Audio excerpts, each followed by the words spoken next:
प्रौढ प्रताप पुरंदर, महापराक्रमी रणधुरंदर, क्षत्रिय कुलावतंस, सिंहासनाधीश्वर, राजाधिराज, श्री श्री श्री छत्रपती शिवाजी महाराज की जय। जय भवानी, जय शिवराय। आस्ते कदम, आस्ते कदम, आस्ते कदम महाराज। गणपती, गज अश्वपती, भूपती, प्रजापती, सुवर्णरत्न श्रीपती, अष्टावधान जागृत, अष्टप्रधान देष्टित, न्यायालंकार मंडित, शस्त्रास्त्र शास्त्र पारंगत, राजनीती धुरंदर, प्रौढ प्रताप पुरंदर, क्षत्रिय कुलावतंस, सिंहासनाधीश्वर, महाराजाधिराज, राजा शिवछत्रपती महाराजांचा विजय असो। माझ्या सर्व यूट्यूब फॅमिलीला शिवजयंतीच्या खूप खूप शुभेच्छा। श्री स्वामी समर्थ मैत्रिणींनो, शुभ सकाळ सर्वांना। आणि आज आपण आजच्या व्हिडिओमध्ये बघणार आहे की घरच्या घरी आपण क्लिन्झिंग कसं करायचं। क्लिन्झिंग म्हणजे चेहरा क्लीन पूर्ण कसा करायचा। कारण पार्लरमध्ये गेलो की पहिली स्टेप असते बघा क्लिन्झिंगची, पूर्ण चेहरा त्याआधी क्लिन्झिंग करतात। तर आपण केमिकल न वापरता घरच्या साहित्यातून सुद्धा घरच्या घरी क्लिन्झिंग करू शकतो। म्हणजे दोन प्रकारच्या स्किन असतात बघा, एक ऑइली स्किन असते आणि एक ड्राय स्किन असते। तर सुद्धा दोन्ही स्किनवर सुद्धा आपण घरच्या घरी क्लिन्झिंग करू शकतो। क्लिन्झिंग मिल्क मिळतं म्हणजे विकत बाजारामध्ये, त्याच्यापेक्षा आपण घरच्या घरीच क्लिन्झिंग मिल्क तयार करायचं दुधापासून। तर त्यामध्ये काय काय घालायचं ते बघूया आणि कसं मसाज करायचा। मसाज करत असताना पार्लरमध्ये सुद्धा बघा ही 3 शेवटची बोटं वापरून असा मसाज केला जातो। कारण माझा बेसिक पार्लर कोर्स झालेला आहे, त्यामुळे मला माहिती आहे कसं क्लिन्झिंग करतात। आणि क्लिन्झिंग केल्यानंतर मी चेहरा पाण्याने धुवून घेतलेला आहे। तर तिथं तुम्ही ॲस्ट्रिजंट वापरू शकता। ॲस्ट्रिजंट म्हणून लिक्विड मिळतं बघा, ते कॉटनवर घ्यायचं आणि त्यानं पुसून काढायचं आणि नंतर परत तो कॉटन टाकायचा आणि दुसऱ्या कॉटनवर परत ॲस्ट्रिजंट घ्यायचं आणि टोनिंग करायचं असं, म्हणजे ते मारायचं असं गार एकदम वाटते ते ॲस्ट्रिजंट वापरलं की। असं टोनिंग करायचं आणि काकडीचे किंवा टोमॅटोचे काप डोळ्यावर ठेवून मग शांत थोडा वेळ ते मुरून द्यायचं। खूप छान चेहरा एकदम असा क्लीन होतो। मी तुम्हाला साध्या पद्धतीने दाखवलं आहे कारण माझ्याजवळ काय ॲस्ट्रिजंट वगैरे नाही आहे। मी तो चेहरा धुतला मी क्लिन्झिंग केल्यानंतर, तुम्ही ते सुद्धा करू शकता। म्हणजे पार्लरमध्ये जाऊन जास्त पैसे घालवण्यापेक्षा किंवा केमिकलचा वापर आपल्या चेहऱ्यावर करण्यापेक्षा असं केला तरी चालेल। ज्यांच्या स्किनला लिंबू सूट होत असेल त्यांनी लिंबू वापरावा, ज्यांच्या स्किनला लिंबू सूट होत नसेल त्यांनी लिंबू नाही वापरला तरी सुद्धा चालेल। काय करायचं तर लिंबू सूट होतो का नाही आपल्या स्किनला कसं बघायचं तर आधी ते तयार करायचं सगळं आणि आपल्या हातावर असं चोळून बघायचं असं हातावर। जर तुम्हाला आग होत असेल, कारण एकेकांना लिंबूची ॲलर्जी असते, जर तुमच्या स्किनला आग होत असेल तर तुम्ही लिंबू त्यामध्ये स्किप करा, म्हणजे वापरू नका लिंबू। नाहीतर मग कसं होईल, पुरळ येतील तुमच्या चेहऱ्यावर। कारण लिंबूमध्ये कसं जास्त आंबटपणा असल्यामुळे एकेकांच्या स्किन नाजूक असतात आणि ते एकेकांना सूट होत नाही। पण लिंबूमुळेच खरं म्हणजे चेहरा जास्त, लिंबू आणि बटाट्याचा जो रस असतो त्याच्यामुळे चेहरा जास्त क्लीन होतो, लक्षात ठेवा। कुठे असे चेहऱ्यावर डाग पडलेले असले, आता माझ्या इथं बघा इथं असे फोड्या उठलेल्या आहेत आणि असे डाग पडलेले आहेत, तरी सुद्धा केवढं क्लीन झालं। मगाशी मी लावायच्या आधी केवढं दिसत होतं ते आणि आता बघा की तुम्ही फक्त इथं एवढं दिसत आहे। एकदाच लावलेलं आहे मी आणि म्हणजे तुम्ही जर सारखं केला 1-2-3 दिवसातून 2-3 दिवसातून तर जे आपल्या चेहऱ्याचे खड्डे असतात किंवा मुरुम आल्यावर असे डाग पडलेले असतात ते निघून जातात बघा। आता मला इथं कसं चामखीळ उठलेले आहे बघा, अशा चामखीळ वगैरे पण असतील तर निघून जातील त्या मसाजमुळे। कारण ब्लड सर्क्युलेशन आपलं चांगलं होतं चेहऱ्याचं, जसं आपण मसाज करू तसं। आणि कसं आपल्याला मसाज करता येत नाही शक्यतो, म्हणजे समोर आपण बसलो आणि दुसरं कोणतं मसाज करणं असं तर एकदम छान मसाज आपल्याला करता येतो। आणि आपली मान, परत पाठीमागची मान, हे गळा सगळा पूर्ण आपला, कान सगळे क्लीन करायचं। म्हणजे मग नाहीतर मग चेहरा आपला क्लीन दिसतो आणि मान वगैरे म्हणजे काळी आणि असं डाग पडलेली दिसते, त्यामुळे पूर्ण मान वगैरे पूर्ण मान कान सगळं स्वच्छ क्लीन करायचं. तुम्ही हात वगैरे सुद्धा स्वच्छ केला तरी चालते. कसं होतं उन्हामुळे आपलं कसं होतं आता इथंपर्यंत ब्लाऊज आहे तर इथनं पुढं काळं होतं. एकेकांची शॉर्ट बाही असते तर उन्हामुळे इथनं एवढं पांढरं दिसतंय आणि इथनं काळं दिसते.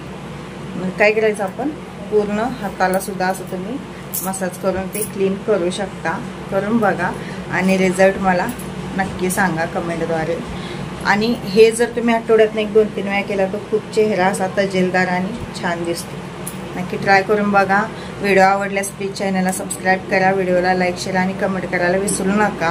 व्हिडिओ बघण्याच्या नादात कमेंट करणं लाईक करणं राहून जातं. प्लीज कमेंट करा, लाईक करा. चला तर पुन्हा भेटू काहीतरी नवीन घेऊन. तोपर्यंत धन्यवाद. श्री स्वामी समर्थ, श्री गुरुदेव दत्त.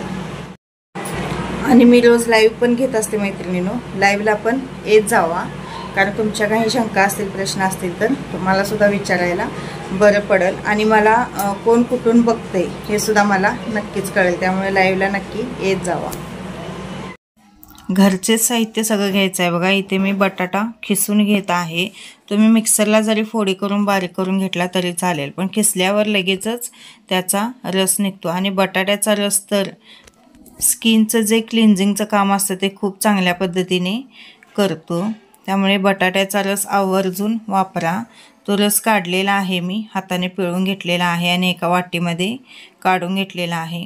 अर्धा बटाटासुद्धा लागत नाही बघा. त्यानंतर टोमॅटो असाच पिळून घेतलेला आहे.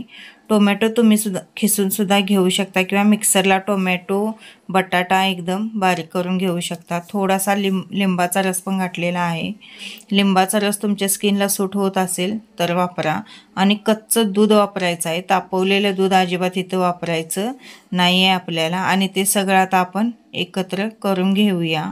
इथे थोडंसं तुम्ही ग्लिसरीन जरी वापरला तरीसुद्धा चेहरा खूप क्लीन होतो. आणि अशा पद्धतीने आपली पेस्ट तयार झालेली आहे. आणि चेहरा बघू शकता तुम्ही कसा माझा दिसत आहे. गळ्यातलं वगैरे सगळं काढून घेतलं कारण आपल्याला मानेला पण मसाज करायचा आहे. आणि केस वगैरे वर बांधून घेतले. पार्लरमध्ये कसं करतात तर ते बेल्ट लावतात बघा केस पुढं येऊ नयेत म्हणून. पण आपल्याजवळ काय तसा बेल्ट नाही आहे. तुम्ही तसा बेल्ट आणला तरी पण चालतो. आणि मानेपासून सुरुवात करायची. आधी सगळं लावून घ्यायचं म्हणजे आपल्याला मसाज करायला बरं पडतं. कसं होतं तर मसाज करणारं दुसरं कोणतरी असेल तर मग खुर्चीवर बसून व्यवस्थित त्याला मसाज करता येतो. पण स्वतः जर करायचं असलं तर एवढं जमत नाही. मानेला, गळ्याला आणि पूर्ण चेहऱ्याला ती पेस्ट लावून घ्यायची आहे. कसं होतं उन्हात वगैरे आपण फिरल्यामुळं खूप चेहरा असं उन्हाचा तडाखा बसल्यामुळं काय होतं तर चेहऱ्याला काळपटपणा आलेला असतो. तो आठवड्यातनं 1-2-3 वेळा आपण असं केलं आणि मानेवर सुद्धा खूप असा काळपटपणा येतो बघा. कारण आपण काहीही असं गळ्यातलं वगैरे सोन्याचं सोडून इतर कोणतंही घालतो. मग कसं होतं तर त्यामध्ये लोखंड असतं आणि त्यामुळे आपली स्किन काळी पडलेली असते गळ्याच्या भोवतीनं. त्यामुळं पूर्ण असं क्लीन करून घ्यायचं आहे.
चेहऱ्यावर पूर्ण तो आपण मास्क लावून घ्यायचा आणि त्यानंतर काय करायचं चेहऱ्याचा मसाज करायचा आहे. जेणेकरून आपण जी पेस्ट लावलेली होती ती चेहऱ्यामध्ये पूर्ण मुरून जाते. मी आणखीन एकदा लावणार आणि परत ते सुद्धा मुरून देणार आहे. त्यानंतर पाठीमागे मी मानेला लावत आहे। मानेला कोणीतरी दुसरा असलं तर बरं पडतं, म्हणजे पाठीमागचा भाग जो असतो गळ्याचा तो सुद्धा आपण ब्लाऊज वगैरे घातल्यावर ओपन राहतो, मग तिथं ऊन वगैरे लागून तो सुद्धा काळा पडलेला असतो। तर पाठीमागची जी पाट असते आपली ती आणि पाठीमागचा गळा हे सगळं व्यवस्थित करता येतं, पण आपण एकटेच असलो तर पाठीमागं आपला हात जात नाही। आणि कानाला वगैरे सुद्धा लावून स्वच्छ करून घ्यायचा आहे। आणि हा व्हिडिओ मी तारक मेहताचा उलटा चष्मा हे नाटक बघत करत आहे, त्यामुळे तिथं काहीतरी घडलं की मी आधीमध्ये हसत आहे। किती छान चेहरा क्लीन झालेला आहे बघा। आणि यानंतर तुम्ही ॲस्ट्रोजंट वापरून टोनिंग वगैरे केला तरी चालतं, पण माझ्याकडे काय ते नव्हतं, त्यामुळे मी काय केलं तर चेहरा धुवून घेतला।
हाताला वगैरे सुद्धा मी मसाज करून घेतलेला आहे।